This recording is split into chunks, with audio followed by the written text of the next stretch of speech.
인류의 어제와 오늘을 등대마냥 밝히고 민족의 밝은 내일을 비춰주는 문자.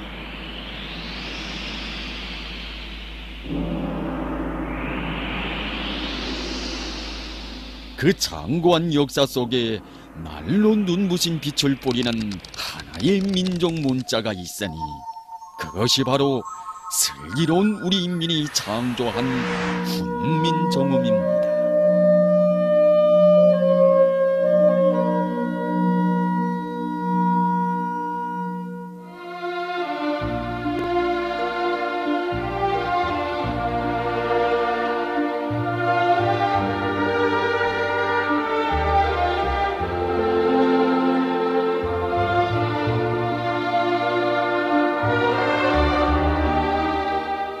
인류의 역사를 문자의 역사와 하나로 이어놓게 되는 것은 국가가 형성되고 제도가 생겨나는 모든 사회 발전 과정이 다름 아닌 문자 생활을 전제로 하기 때문입니다.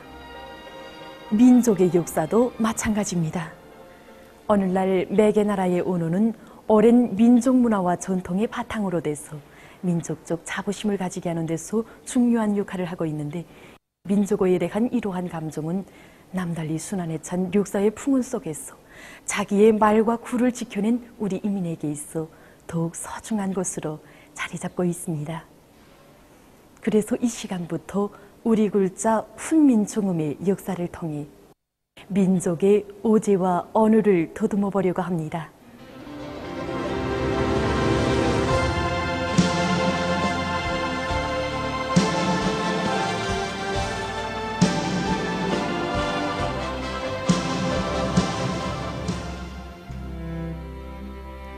평양시 중구역에 자리 잡고 있는 여기 사회과학원 언어학연구소에서는 우리나라와 세계의 언어리론과 역사, 문법, 지명연구, 사전 편찬을 비롯해서 언어학 분야에 많은 사업이 진행되고 있습니다.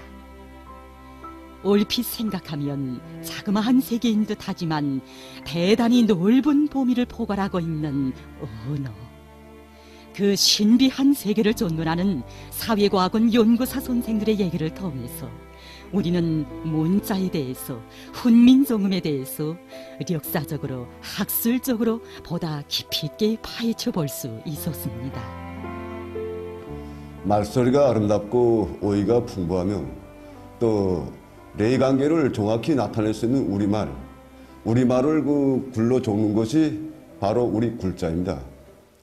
우리 글자는 독특하고 기발한 창제 원리어에서 만들어지고 그 적기법도 또한 특이한 것으로 해서 세계의 다른 언어들에서는 찾아볼 수 없는 우수한 특성을 가진 훌륭한 글자입니다.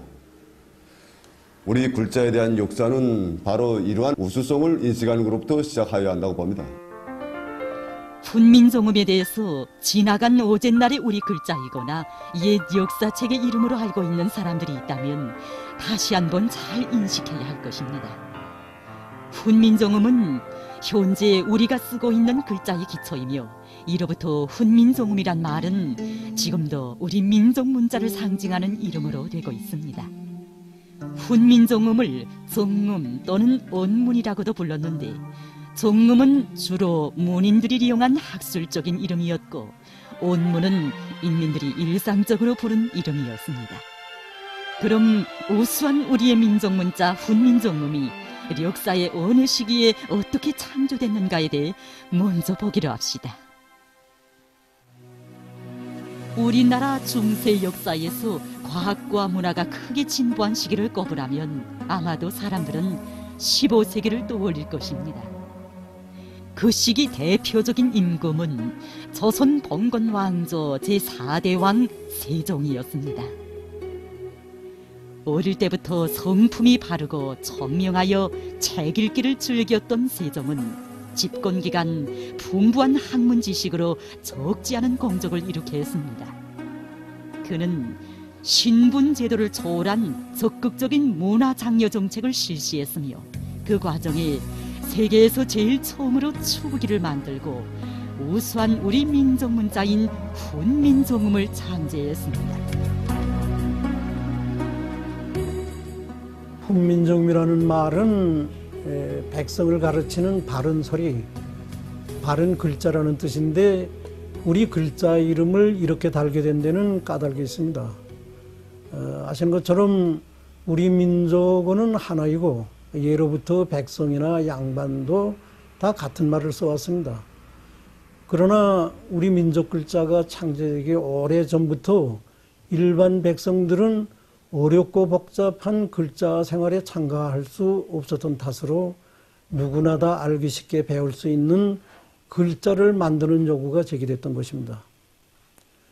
이에 대해서는 훈민정음 창제를 세상에 알리는 글을 세종이 썼는데 그 글의 한 대목에서도 잘 나타나고 있습니다. 그래서는 여러 나라에서는 각각 제 글자를 만들어 가지고 그 나라 말을 적나니 우리나라 말이 한자와는 통하지 않아 백성이 말하고자 하는 바가 있어도 끝내 제 뜻을 나타내지 못하는 사람들이 많은 것을 딱하게 여겨 이 글을 만들었다라고 썼습니다. 그러면서 세종은 자기가 중심이 되어 집현전에 정림지, 최항, 박팽년, 신숙주, 성삼문 등 8명의 학자들과 함께 연구해서 1444년 1월에 훈민정음이라는 이름을 가진 우리 글자를 만들어 세상에 내놓는다고 하였습니다. 훈민정음은 가장 과학적인 잠호 글자로서 우리 인민에게 있어서 이런 글자를 가지게 된 것은 참으로 민족사적 의의를 가지는 사변이었습니다. 우리나라의 역사 기록을 보면 고대 시기에는 신지 글자라는 고유한 민족 글자가 있었고 그 후부터는 리두 문자를 사용해 왔습니다.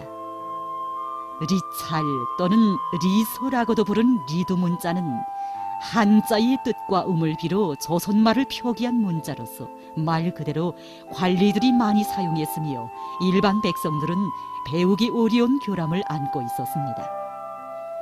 15세기에 이르러 과학과 문화의 적극적인 발전은 이러한 현실의 변혁을 절실하게 요구했고 인민들이 다 쉽게 쓸 수 있는 새 글자의 창조는 더 이상 미룰 수 없는 시대적 과제로 제기되었습니다. 이로부터 4대에 물젖은 많은 봉건 관료들의 완강한 반대를 물리친 새로운 민족 문자의 연구가 시작되고 마침내 우리는 민족의 슬기로운 재능이 나온 훈민정음을 가지게 되었습니다. 여기 조선 우표박물관에는 훈민정음 창제 당시의 글자들이 적혀있는 기념 우표가 있습니다. 훈민정음 창제를 기념하여 우리나라에서 발행한 우표입니다. 바로 여기에 훈민정음 창제 당시의 글자들이 있는데 자음 17자, 모음 11자로서 모두 28자였습니다. 그 후 생활가정의 24개 글자가 소사생활에 오랜 기간 이용됐는데 언어 생활이 풍부하고 다양해지는 데 따라 1954년부터 자음 19자, 모음 21자로 늘려서 현대 조선어의 체모를 갖추게 되었습니다. 창제 당시 훈민정음은 그 보급이 예상외로 빨랐는데 그것은 우리 글자가 만들어진 원리가 아주 독특하고 과학적이었기 때문이었습니다. 훈민정음이 창제된 후 집현전 안에는 우리 글자의 연구 보급을 위한 온문총이 설치되고 여기에서 학자들은 1446년 10월 정음의 사용 규범과 규칙을 교재한 훈민정음 해례를 완성했습니다. 당시 집현전의 대제학이었던 정린지가 쓴 훈민정음 해례의 소문에는 이런 글이 씌어져 있습니다.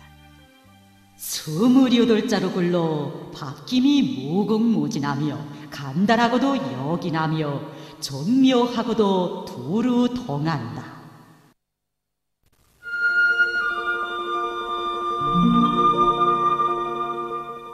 문자의 역사를 거슬러 올라가 보면 인류의 기원과 때를 같이하여 발생한 인말과는 달리 글자는 인간의 창조적 능력과 예술적 요구가 높아지면서 세상에 등장했습니다.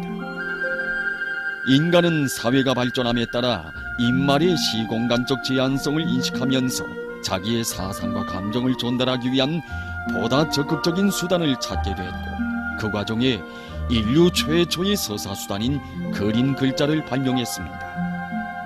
이렇게 발생한 글자는 그 후 나라마다 제 나름의 오랜 형성 과정을 거치며 부단히 발전돼 왔는데 이 과정의 글자에는 그 민족의 창조적 지혜가 깃들게 됐고 점차 민족을 특징짓는 중요한 징표로 오늘의 세련되고 아름다우며 간결한 모습을 갖추게 됐습니다.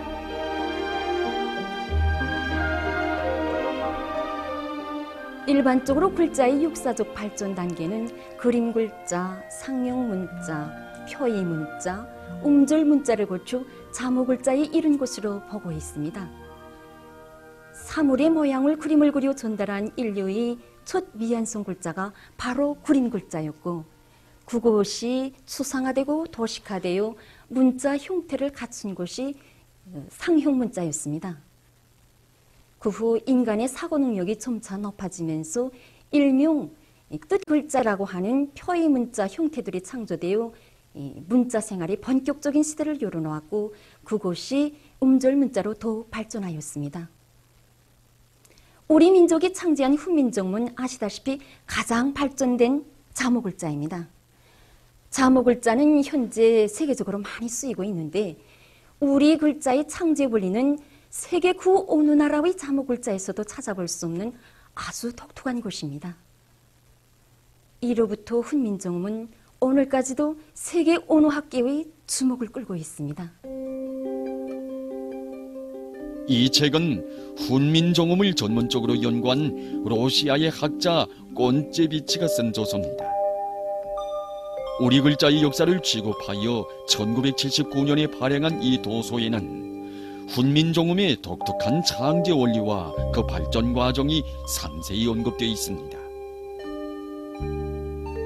15세기 중엽에 창시된 훈민정음은 조선의 중세 문화에서 중요한 자리를 차지하는 언어사적 지원으로 되며 조선 고유어의 근본으로 된다. 아마도 조선의 문자 체계처럼 많은 관련 저서들을 가지고 있는 문자 체계는 없을 것이다. 우리나라의 민족 글자인 후민정음은 세계적으로 가장 우수한 그런 문자에 속합니다. 글자를 만들 때 이 말소리를 내는 발음기가의 모양을 본땀으로써 그 창제 원리가 가장 과학적으로 되어 있는 문자입니다.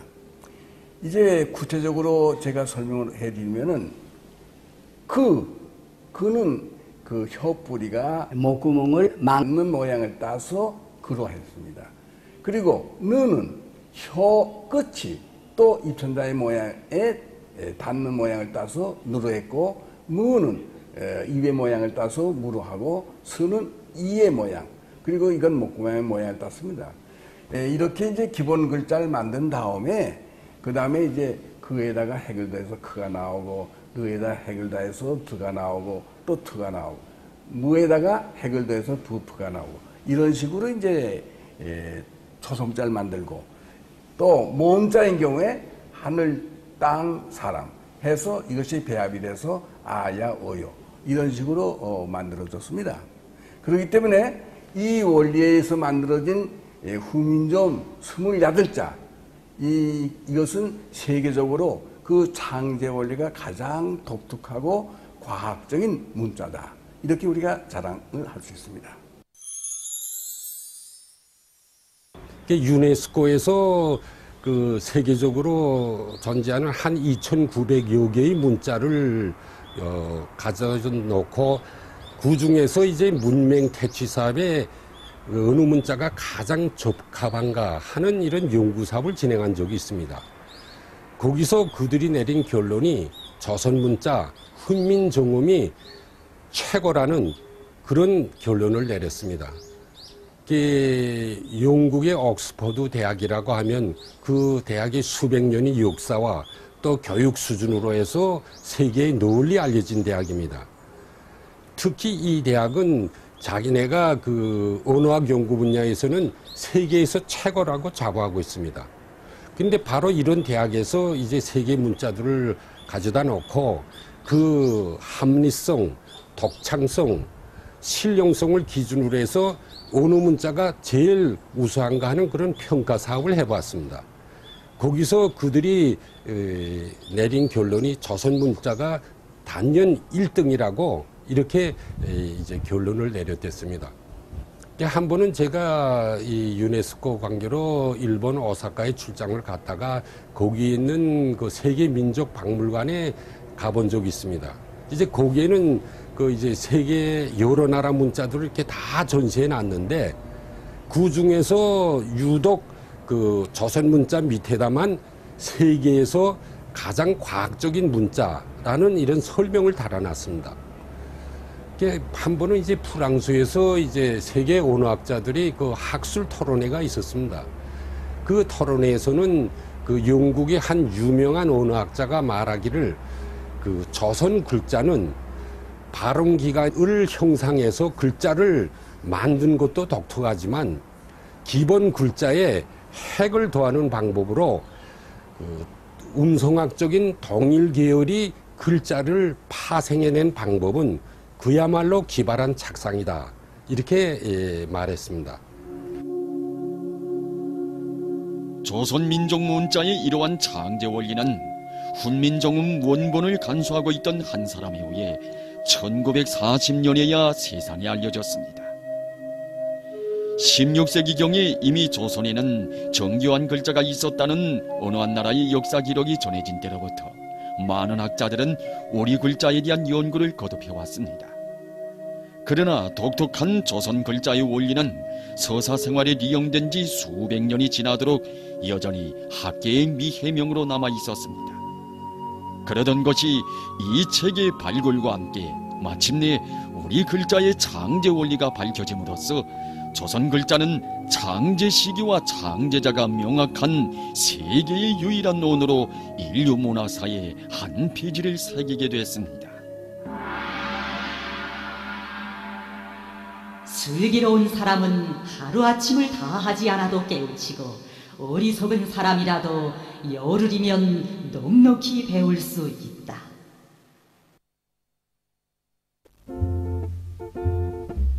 여기는 평양시 보통강구역 대보소학교 1학년 교실입니다. 지금 여기서는 전반적 12년제 의무교육제에 따라 학교에 입학한 소학생들이 우리 글의 기초를 익히고 있습니다.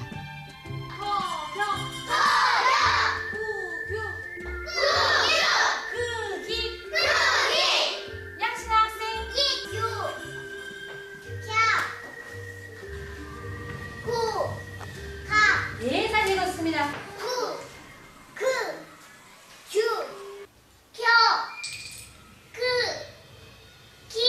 예, 잘 읽었습니다. 오늘 공부 시간에 어느 학생이 공부를 잘하였는지 선생님과 함께 카드놀이를 해보겠습니다.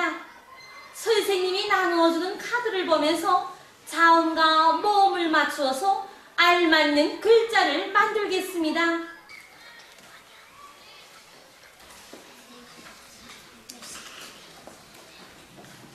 그와 유가 합쳐지면 kö입니다. 그와 어가 합쳐지면 거입니다. 보다시피 학생들은 공부하기에 아주 편리하게 만들어진 이 각야표를 통해 자음과 모음을 동시에 익히면서 글자를 빨리 습득하고 있는데 여기서도 우리 글자의 특징이 잘 나타나고 있습니다. 이 각야표에서도 알 수 있지만 우리 글자는 자음과 모음 그리고 여기에 받침이 하나로 묶어져 이루어지는 글자입니다. 훈민정음의 창제 당시 학자들은 우리 글자의 이런 모양을 초성자, 중성자, 종성자라고 부르며 그것들을 합체하면 글자가 이루어진다고 밝혔습니다. 이렇게 묶어 쓰는 방식을 음절시라고 하며 이런 글자 형태를 네모글자 혹은 넙저글자라고 합니다. 우리 글자는 자모글자이기 때문에 문자의 모양이 뚜렷하고 교육이 쉬운 우점을 가지고 있습니다. 그럼 슬기로운 조선 민족이 창조한 이 각야표는 언제 생겨난 것이겠습니까? 1527년 조선 봉건 왕조 시기에 재능 있는 어학자이고 교육자였던 최세진은 어린이들에게 우리 글자를 가르치기 위한 훈몽자회라는 책을 집필했습니다. 이 책에서 최세진은 교육을 위해 당시 민간에서 부르던 우리 글자 자모의 이름들을 처음으로 정식 기록했으며 우리 글자를 통속적으로 반절이라 부른다는 것과 오늘의 각야표 형식으로 된 글자표가 있다는 데 대해 언급했습니다. 그러나 당시의 글자표는 176자로 이루어져 있었다는 것으로 보아 글자나 글줄의 수와 차례가 140자로 된 오늘의 각야표와 달랐다는 것을 알 수 있습니다. 그 후 1897년 어학자 리봉울에 의해 국문종리가 편찬됐는데 여기에 오늘의 각야표와 유사한 글자표가 처음으로 실렸으며 현재의 각야표로 고착된 것은 1920년대 후반기부터로 보고 있습니다.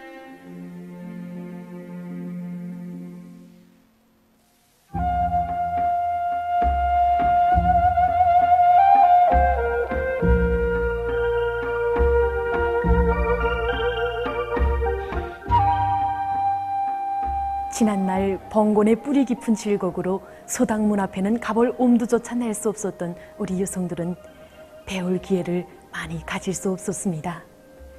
그리고 가정일을 하면서 또 밤에는 밤대로 이런 배틀에 앉아 배짜기까지 하자니 글을 배우기가 쉽지 않았습니다.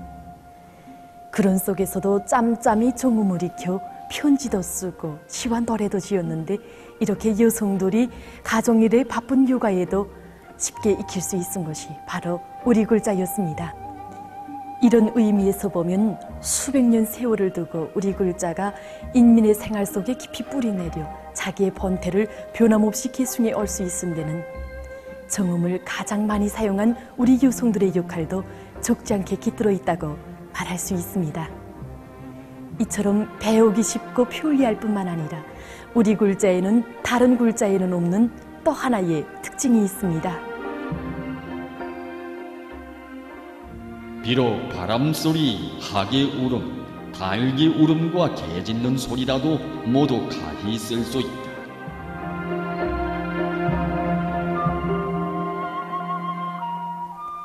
어버이 수령님께서는 일찍이 조선어의 우수성에 대해서 가르쳐 주시면서 우리 문자는 자음과 모음의 구별이 명확하고 세계의 어느 나라 말이든지 거의 다 정확히 표기할 수 있다고 교시하시었습니다. 짐승소리, 새소리를 비롯해서 여러 가지 소리를 다 적을 수 있는 글자이다 라고 당시 훈민정음 해례에서 밝혔지만 이것이 발전된 오늘날에 와서는 여러 나라의 말을 다 표기할 수 있는 우수한 면으로 나타나고 있습니다. 나라 호상 간의 적극적인 교류가 문자를 통해 이루어지고 있는 오늘, 언어는 세계와의 관계 밑에 변화 발전하고 있으며 발전된 문자는 한 민족만이 아니라 인류 공동의 제보로 전환되고 있습니다. 타작에 의한 문자 생활과 인쇄 기술의 발전은 문자의 기술화를 촉진시켰고 사람들은 발전된 문자로 된 출판물들의 도움으로 높은 문화 수준을 지니게 됐습니다. 이런 의미에서 볼 때 세계 문화사와 언어화 발전에서 조선의 글자가 차지하고 있는 지위는 참으로 큰 것입니다. 우리 글자의 우수성을 보다 실감하고 있는 것은 해외에 살고 있는 조선 동포들입니다. 세계에서 언어 올림픽이라는 게 있어요.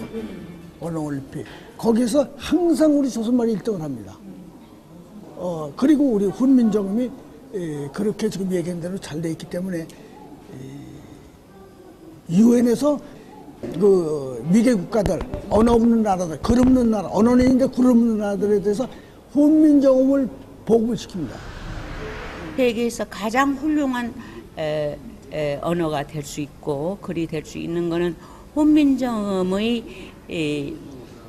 가나다라, 기억리은, 자음, 모음이 현재의 21세기에 들어온 숫자에 어쩌면 그렇게 딱 맞나. 그래서 가장 편리하게, 가장 쉽게, 가장 명확하게 쓸 수 있는 것이 훈민정음의 덕입니다. 세계 모든 문자들 중 가장 합리적이고 과학적이며 숫자식 기술로 조합하기 적합한 글자인 것으로 해서 이미 국내외의 여러 곳에서 조선 글자에 대한 연구가 심화되었으며 날이 갈수록 우리 글자는 실용성과 편리성을 겸비한 우수한 글자로 주목되고 있습니다. 일반적으로 말소리는 순한소리와 고센소리, 된소리로 나누는데 다른 나라 글자들은 창제 원리의 차이로 해서 된소리를 표기할 수 없거나 고센소리를 표기할 수 없다고 합니다. 그러나 우리나라 글자들로는 이 세 가지 소리를 다 적을 수 있습니다.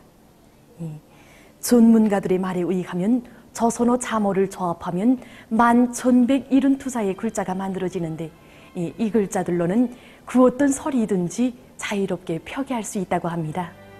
이로부터 세계 언어학계에서도 어느 문어거나 문자 없는 나라들에서 우리 글자를 배우는 것이 합리적이라고 평했던 것입니다.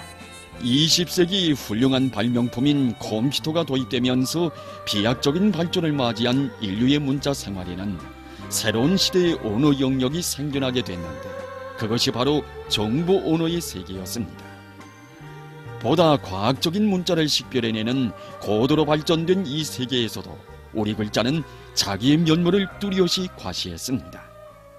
우리 글자가 정보 처리에 적합한 우수한 글자라는 데 대해서는 세계적으로도 공인되어 있습니다. 우리 글자의 우수성을 놓고 자질 글자라는 새로운 개념도 출현하였는데 이것은 우리 글자의 매개 자모가 명확한 소리값에 대응되어 있고 그것을 적는 원리와 방식에서 과학적으로 짜여져 있기 때문에 말을 글로 적고 글을 읽는 데서 우수한 성질과 기능을 갖춘 문자라는 것입니다. 그러면 정보화가 실현된 사람들의 생활 속에서 우리 글자의 우수성에 대해 찾아보기로 합시다. 우리 글자는 모음자를 중심으로 해서 그 앞과 뒤에 자음자를 적게 되어 있는 그런 원리로 되어 있습니다. 이제 화면을 통해서 보시겠습니다. 모음자에는 보시다시피 아, 오와 같이 오른쪽 옆에 쓰이는 것과 우와 같이 아래에 쓰이는 것, 그리고 외와 같이 오른쪽 아래에 쓰이는 세 가지 부류가 있습니다. 첫 소리 자음은 그 뒤에 어떤 모음이 오는가에 따라 왼쪽 또는 우쪽 또는 왼쪽의 우에 놓입니다. 받침은 언제나 아래쪽에 적게 되어 있습니다.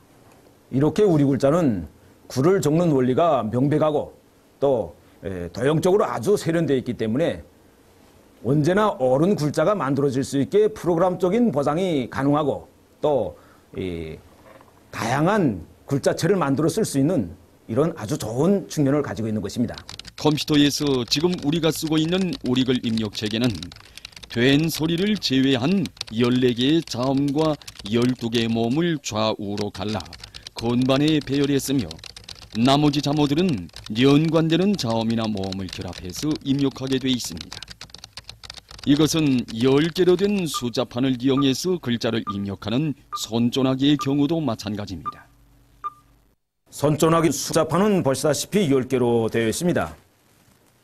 그런데 여기 좀 보십시오. 이 용어와 우리 글자가 있는데 이 용어는 26개 자모가 다 있는데 우리 글자는 20개만 있습니다. 그렇지만 우리는 이 20개의 글자를 가지고 우리 모든 글자를 다 불편함이 없이 타고납니다. 그 원리가 바로 우리 글자의 도형적 연관성이 있습니다. 도형적 연관성이 없는 다른 나라 글자와는 달리 우리 글자는 획을 더하거나 겹쳐 쓰는 그런 도형적인 원리가 아주 째여 있기 때문에 적은 수의 글자만 가지고서도 모든 글자를 아무런 불편함이 없이 얼마든지 쓸 수 있는 것입니다. 여기 김일성 종합대학 문학대학 조선어학 강좌에서는 우리 글자에 대한 연구에 기초하여 교육 실천과 정보화 실천에 글을 구현하기 위한 여러 가지 책상들이 적극 창안 도입되고 있습니다. 개발자의 재능보다도 우리 글자가 놀라우리만치 과학적인 체계와 원리로 만들어져 있기 때문에 여러 가지 착상을 할 수 있는 유리한 조건이 있습니다. 이런 글자가 있기 때문에 우리는 오늘의 시대를 앞서 나가는 데서 튼튼한 토대를 가지고 있다고 말할 수 있습니다. 어제와 오늘에 이어 민족의 밝은 빛을 도해주는 귀중한 문화유산 훈민정음. 우리의 글자가 과연 어떻게 오늘과 같이 완성되고 민족의 넋으로 빛을 뿌리게 되었는지, 그럼 그에 대해서는 다음 회분에서 보기로 하겠습니다.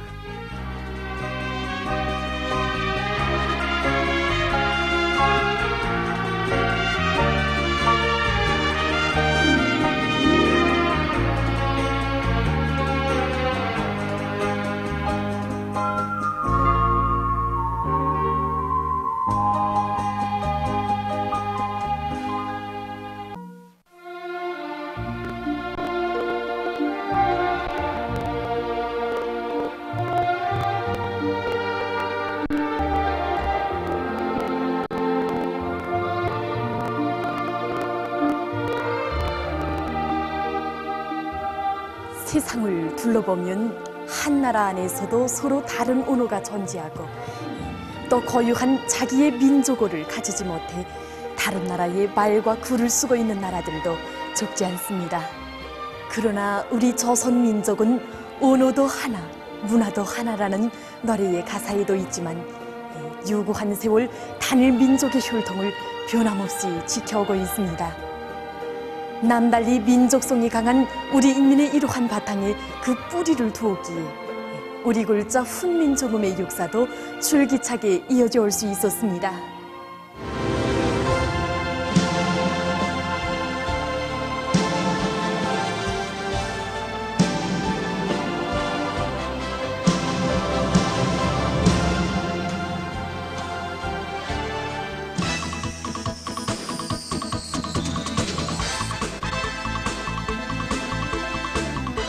세세기 전민학습의 대존당으로 솟아오른 여기 과학기술 전당으로 찾아오는 사람들은 누구나 정보화된 문자의 도움으로 수많은 자리를 열람하며 지식의 탑을 쌓고 있습니다. 훈민정음의 역사와 관련한 우리의 방대한 취재도 인류의 과거와 현재가 하나의 거대한 자리로 응축된 이곳에서 많은 도움을 받을 수 있었습니다. 우리가 취재의 첫 문제로 삼은 것은 훈민정음 해례본이 왜 1940년에야 발굴되었는가 하는 것이었습니다. 이 책의 원본은 경상북도 안동지방에서 앞에 몇 장이 찢어진 채로 발굴되었는데 현재 나라 쪽으로 한두 밖에 없습니다. 그러면 15세기에 함께 전해졌어야 할 이 책이 왜 1940년에야 발굴되었는지, 그것도 겨우 한두 밖에 전해지지 못했는지 그 역사를 먼저 파헤쳐보기로 합시다. 1940년대를 전후한 우리 민족 문자의 발전 역사는 수문과 곡절로 올룩져 있었습니다. 4대 물 젖은 봉건 통치배들에 의해 백성이 쓰는 글이라 천시되던 우리 민족 문자는 16세기 초 연산군의 언문금난을 겪으면서 과학적인 발전의 길이 더욱 막히고 오랜 세월 역사의 낙엽 속에 묻혀 버림받아 왔습니다. 진보적인 학자들의 노력에 의해 그 명맥은 간신히 이어져 왔지만 수백 년 세월 훈민정음은 백성들의 기억 속에 사라져 일상생활에 기용되지 못했으며 우리 민족의 자랑으로 되지 못했습니다. 그러던 우리 민족 문자가 빛을 보기 시작한 것은 나라의 근대적 기운이 높아가던 19세기 말부터였습니다. 1875년 9월 운양호 사건의 발발과 그로하여 일제에게 강요당한 굴욕적인 강화도 조약의 체결은 갓쓰고 풍어를 외우며 태평성대를 읊조리던 조선의 량반 사대부들을 크게 일깨웠습니다. 하여 조선 봉건 정부 안에는 근대적 발전의 길을 열어 나라의 힘을 키워야 한다는 경향이 지배하기 시작했으며 1884년 갑신정변에 이어 1894년 혁신 관료들에 의한 가보개혁이 실시됐습니다. 김홍집을 수위로 한 혁신 정권은 외세 간섭을 배격하여 위기에 처한 나라의 자주권을 수호하는 길에 들어섰으며 바로 이 시기에 우리 민족 문자 훈민정음을 갱생利用하려는 많은 국가적인 조치들이 시행되어 국가공문서와 교과서들이 국한문으로 편찬 출판되는 사변들도 일어났습니다. 역사의 이러한 흐름을 타고 애국적인 지식인들이 벌린 국문운동의 영향력은 대단히 컸습니다. 이 시기에 국문운동을 일명 주시경의 국문운동이라고 하는데, 이것은 그가 우리말과 구를 연구 정리하고 보급하는 데서 남긴 공적이 아주 컸기 때문입니다. 황해도 봉산 사람인 주시경은 일제의 조선어 말살 책동에 맞서 조선 봉건정반에 조직된 국문연구소에서 중심적인 인물로 활약하면서 국문과 관련한 많은 책들을 저술하였습니다. 그는 학교에서만이 아니라 야학과 강습소들에서도 우리말과 구를 사랑하고 바로 알기 위한 정신을 심어줬는데, 조선어 과목교재를 늘 푸른 보따리에 싸가지고 다니다 보니 그에게는 주보따리라는 별명까지 붙게 되었습니다. 그만큼 주시경은 아주 열정적이고 애국적인 이런 지식인이었습니다.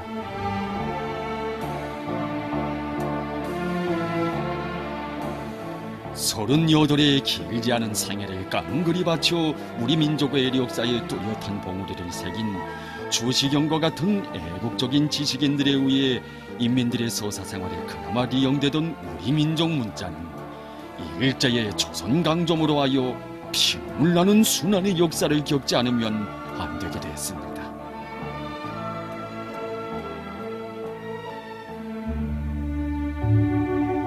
평양시 중구역에 자리 잡고 있는 이 집에서는 국립교양악단 단장으로 오랜 기간 일해온 김연규 선생이 살고 있습니다. 팔순을 바라보는 오늘도 선생은 우리나라의 이름난 음악가들에 대한 책을 집필하고 있는데, 그의 가정은 조선어와도 깊은 인연을 맺고 있었습니다. 저희 아버지는 고향이 경상북도 경주인데, 어버이 수령님이 크나큰 스님에 의해서 1948년 7월에 공황품에 안겨 김성종합대학 교원으로, 후에는 사회과학원 언어학연구소 소장으로 오랫동안 사업하였습니다. 그리고 말년에는 보면 위대한 연규 선생의 아버지의 이름은 김병재. 그의 한생은 조선 어학사의 갈피에 오늘도 새겨져 있습니다. 어버이 수령님과 위대한 장군님의 품에 안겨 각별한 사랑과 믿음을 받아 안으며 어학자로서의 가장 감 높은 삶을 누린 김병재 선생의 한생은 일제의 식민지 순환의 시기로부터 흘러온 우리 민족의 산력사이기도 했습니다.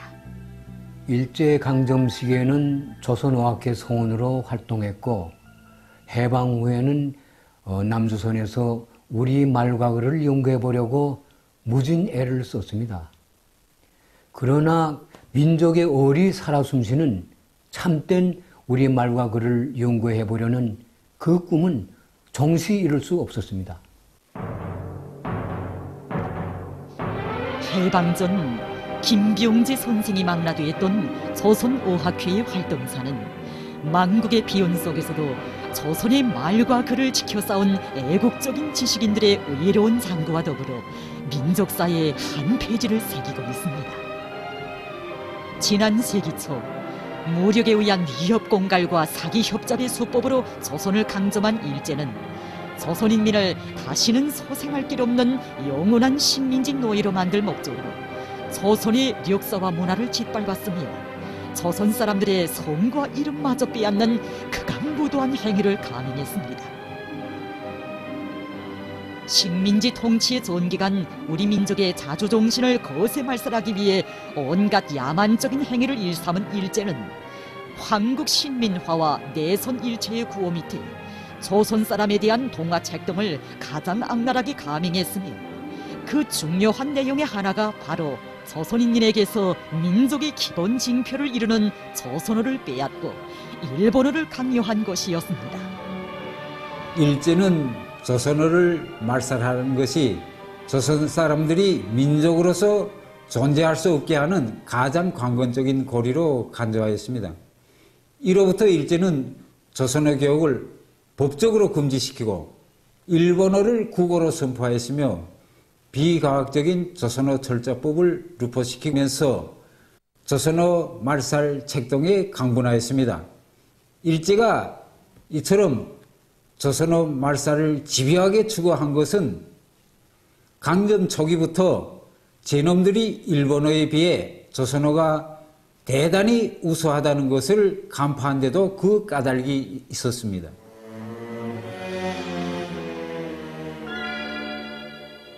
당시 일제의 오용학자였던 가나자와 쇼사부루란 자는 자기의 글에서 조선에는 원문이라는 알파벳식의 훌륭한 표문자가 있다.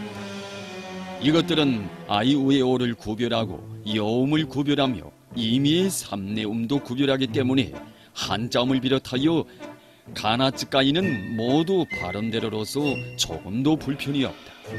게다가 입말과 글말의 구별도 거의 없다고 해도 될 정도인데 금후 이 신영토에 있어서 크게 발전하려고 하는 일본어의 현상은 어떠한가라고 하면서 하나의 표준 문법이 없고 표준 자소가 없이 사분오열되어 있는 자기 나라 일본 글의 실태를 두고 개탄을 금치 못했습니다.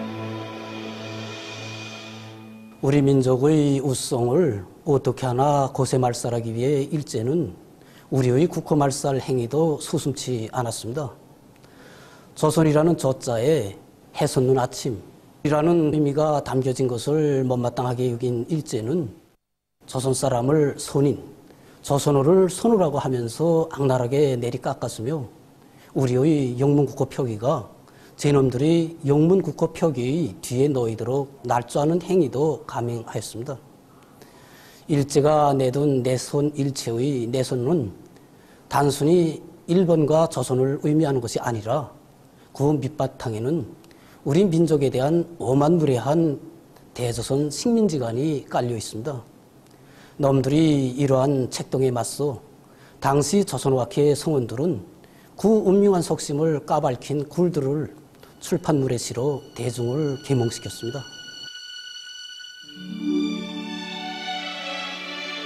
해방전 일제의 조선어 말살 책동에 맞서 투쟁한 조선어학회의 활동을 구체적으로 그린 이 소설에는 우리 민족의 발전 역사와 그 시대상이 폭넓게 반영돼 있습니다. 소설은 오학회 성원의 한 사람이었고 김병재 선생을 이끌어준 스승이기도 한 리윤재 선생을 원형으로 했습니다. 우수한 재고를 가지고 있으면서도 우리나라는 그때까지 온전한 사전 하나 없었습니다. 여기에 나라까지 망했으니 조선의 실태가 어떠했겠습니까? 이것을 가슴 아프게 여기고 조선어학회 성원들이 우리 민족어를 지켜나섰던 것입니다. 조선어학회는 사전 편찬을 기본으로 내세우고 우리 글을 널리 사용하도록 하기 위한 한글이란 잡지를 발간했는데 여기서 저희 외할아버지 리윤재가 그 잡지 편집과 발행을 맡아 했습니다. 리극로, 리윤재, 정열모, 한징, 리만규를 비롯한 조선어학회 성원들은 나라가 망한 지도 수십 년이고 말과 문자의 표기에서 통일적인 표준으로 삼을 만한 것도 변변하지 못한 형편에서 간고하고도 방대한 사업을 시작해야 했습니다. 생활난과 자금난이 겹쳐들고 일제의 악랄한 탄압을 예견해서 원고도 2부씩 만들어 가지고 다니자니 그 고생이란 이루 말할 수 없었지만 그들의 불타는 애국심에 의해 막돌처럼 버림받던 조선어 낱말들은 마침내 보물처럼 모여 하나하나 사전에 오르게 됐습니다. 1940년대 들어서면서 항일혁명 투쟁의 직접적 역량과 민족 재생의 높아가는 기운에 발맞춰 더욱 힘있게 전개되는 조선어학회의 이러한 활동을 눈에 든 가시처럼 여겨오던 일제는 1942년 10월 조선어학회 사건이라는 것을 조작했습니다. 조선어학회 사건은 일제의 비밀경찰이 함흥 용생 여자고등학교의 두 여학생이 조선어로 조선 독립과 백선에 대한 이야기를 주고받는데 주의를 돌려 미행하던 중 수색가정의 한 여학생이 일기장에서 우악회 성원인 고등학교 정태진 교원이 1호를 쓰는 학생을 처벌하였다라는 구절을 보고 그것을 구실로 우악회 핵심 성원과 관계자 80여 명을 검거 구속한 사건을 말합니다. 일제의 야수적인 만행으로 리윤재, 한징을 비롯한 어학자들이 감옥 안에서 숨을 거두었는데 마지막 순간까지 조선민족의 기계를 가시한 이들의 투쟁은 멸망에 이른 일제를 전율케 하였습니다.